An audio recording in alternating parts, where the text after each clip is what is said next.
As the market is crashing, it's time to make some important decisions.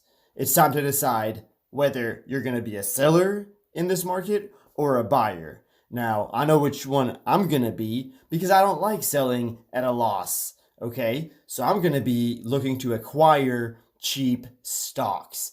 Now, when I say cheap, I don't mean as in quality wise. I mean cheap as in price wise, but I'm not going to let that compromise the quality of the stocks that I choose to purchase. In other words, I'm going to be looking for really, really good stocks, high quality stuff that I've wanted forever at a bottom dollar price. I suggest you do the same. So in this video, we're going to be taking a look at CleanSpark to decide whether right now is the time to buy or to say goodbye.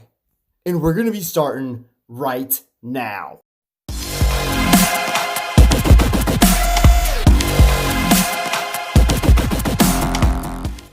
Hey, what's going on? It's Pat from Top Ticker Trades. If this is your first time here and you want to learn how to grow your wealth through investing and trading stocks in the market, make sure you start right now by subscribing and tapping that bell so you never miss a thing. I'll see you in the video. Let's go. What is going on, ladies and gentlemen? Welcome back to the channel. Welcome back to another video. Today, I'm going to be talking to you about CleanSpark, and I've got some excellent information that it took me quite some time to dig up and put together into a presentation for you. And I think that this information that I'm bringing you today is going to be something that you're really going to enjoy, and it's definitely going to make an impact on your decision on whether or not you decide to buy this stock if you haven't already.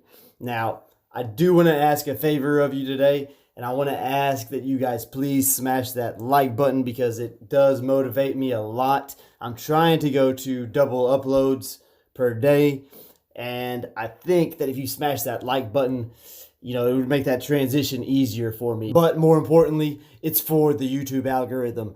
That's what it wants. You have to feed it, ladies and gentlemen. Now, without any further ado, let me go ahead and get started with my presentation. So, this is a company that I'm going to tell you right off top has a lot of potential and could potentially have an extremely bright future and seems to care about their shareholders, which is always a good thing. And yes, with saying that, I am aware that the company burns through a lot of cash and isn't profitable yet, but you also have to remember and understand that this is a very small company, $176 million market cap, and also a very young company. They've been in the development stage for, a while, or were in the development stage for a while. And I mean, that's normal for a new company like this or a younger company like this. So they've actually only been growing for about 2 years as the adoption of their system started to finally increase. And when I say increase, I mean it rapidly increased. They're growing by percentages that are pretty much out of this world, like 680%. That was in 2018 through 2019. And then 120% from 2019 to 2020. They just raised capital, so their balance sheet is very strong right now. And there shouldn't be any dilution for at least the next couple of years, as they are in a pretty good position. Now, they just reported preliminary revenue in excess of $10 million, which is in line with their target. But next year, they expect it to grow by 220 million. So, of course, a big part of their strategy is to continue to develop SaaS. But not the type of SaaS that you're probably thinking about. The type of SaaS that I'm talking about and that, you should be thinking about is software as a service. Now, that's subscription-based, it's easy to predict, and that's what investors want to see. That's where the money's at. Now, they like to refer to themselves as a software company, but the truth is that they are a software company, but they're also kind of a hardware company as well. Just a little bit, though, and I'm about to get to that. So, first thing that you should note here is that they have 3 sources of revenue. The first being the design and engineering services. Then, number 2, turnkey microgrid construction and equipment sales. Number 3, software. The design and engineering services that I mentioned just a second ago, those are design and engineering of microgrids. So, microgrids are expected to grow 20 to 30% over the next 8 to 9 years. So you may be asking yourself, well, what in the hell is a microgrid? Well, let me answer that for you. A microgrid is essentially a localized power source, and driving it are things like renewables, energy as a service model, and energy security. And a big change in how energy is viewed and can now be decentralized. We know that CleanSpark builds these microgrids. And basically what they're doing by building them is integrating multiple types of energy. So let me give you a couple of examples.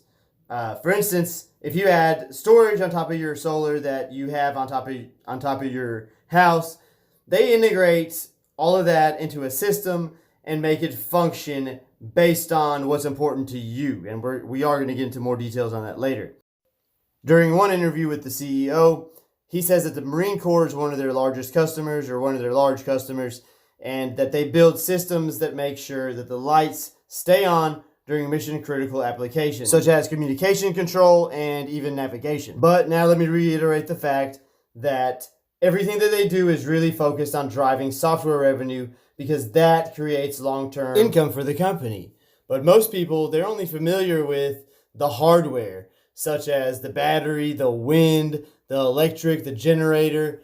But the other part is to be able to control the energy, which is at the center of the microgrid. And that's where CleanSpark comes in, and you pretty much have to say that that's what they do. Now, essentially, CleanSpark is a software company, but they do sell some hardware. However, software is at the core for CleanSpark, as I've said before. Now, the software side is where the technology actually is. CleanSpark is able to save their clients money and optimize it intelligently, might I add, by modeling microgrids. And they do this by taking all of the assets inside the microgrid and making them work together. And that's basically the premise behind their software as well. So currently, about 70% of all of their revenue comes from selling switchgear and batteries. So battery resale is a very critical component to microgrids, and the company is targeting about a 50% attachment rate. And by that, I'm referring to them taking the hardware and attaching software to that component. Now, just so you understand and we're on the same page here, this software, or their software, basically determines if a module is requiring power. It then decides if and when it's going to send it according to what is important to their customer. This has been very challenging for them to offer, and this is because it's a very unique solution. And so for an energy developer to be able to build one of their systems, it's pretty much outside of their comfort zone, meaning that they don't want to do it.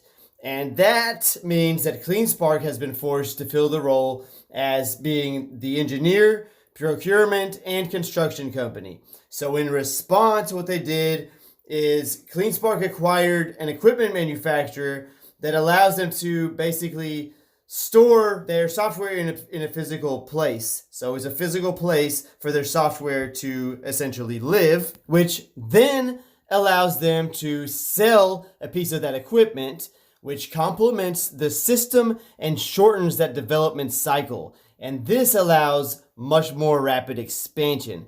And this, my friends, is exactly how they were able to deliver triple redundant switchgear for the United States Embassy in Lebanon, which has to have their lights on all around the clock, so 24/7, my friends. But what I really want to point out here is that this is exactly the type of innovation that gives their industrial and commercial clientele the confidence that CLSK, CleanSpark, can execute. But now let's talk about their edge. I mean, what kind of an edge do they have over the competition? I'm glad you asked, okay? Let me start off by saying this. Perhaps the biggest edge that CleanSpark has is that their hardware and software is vendor agnostic, which means that it can communicate with any component of a microgrid regardless of the brand. So that's pretty big. Now, number 2 on my list is that their software can be used for modeling purposes, which means that they can optimize the microgrid prior to even building it, which allows them to understand the assets to use and how they need to do it. But why is this so important? Well, maybe because the other competing players in the industry aren't able to do this very well. So this, alongside with being able to work with multiple vendors, makes CleanSpark a clear winner in the industry during the years to come. And let me tell you that the opportunity for this is huge, as it ties back to microgrids and providing solutions. So according to a study done by Navigent, CleanSpark ranks in the top 10 players in the global microbid controller industry, competing against the likes of AVB and General Electric. So with CleanSpark being such a small company competing against these large players that are already established companies, I mean, they need some kind of an edge, don't they? So they have to do something to differentiate themselves from that competition. So the things that I just told you about, those things, my friends, if they were words, you could look them up in the dictionary and it would show you a competitive advantage for CleanSpark. That would be the definition in the dictionary. But they're not, words, so I don't know how to look them up. So in conclusion, I'm going to say I like this company a lot. I'm definitely going to be buying, and especially when this company's low. And I do have a way of acquiring my shares a little cheaper, which I've made videos on before. I'm going to share that with you guys, specifically my trade specifically on this here in the next video. But anyhow, what I do want to say is remember that this company still isn't profitable.